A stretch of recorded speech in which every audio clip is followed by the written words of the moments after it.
তো কুরআন তো জিজ্ঞাসা করো, কুরআন তুমি কবে নাযিল হয়েছো? তো কুরআন বলে মাস বলবো নাকি রাত্রি বলবো?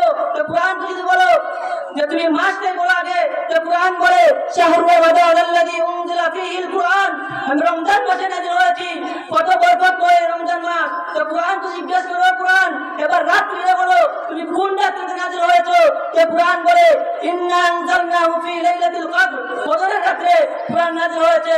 তো কুরআন তো জিজ্ঞাসা করো, কুরআন বলো তুমি যে নবীর উপরে নাযিল হয়েছো, তো আমাদের নবী এবং অন্যান্য নবীর মধ্যে পার্থক্য কি? তো কুরআন বলে মা কানা মুহাম্মাদুন আবা আহাদিন মির রিজালিকুম ওয়ালাকিন রাসূলুল্লাহি ওয়া খাতামান নবিয়্যিন। কুরআন আমাদের নবীকে খাতামিন নবীন বলেছে, কুরআন আমাদের নবীকে সর্বশেষ নবী বলেছে, কুরআন আমাদের নবীকে সমস্ত নবীদের সরদার বলেছে। এরপরও যদি কুরআন গান নিজেকে নবী দাবি করে, এ নবী নয়, এ ডাইরেক্ট কাফের। ঠিক না বেটে? আমার সংক্ষিপ্ত বক্তব্য শেষ করলাম।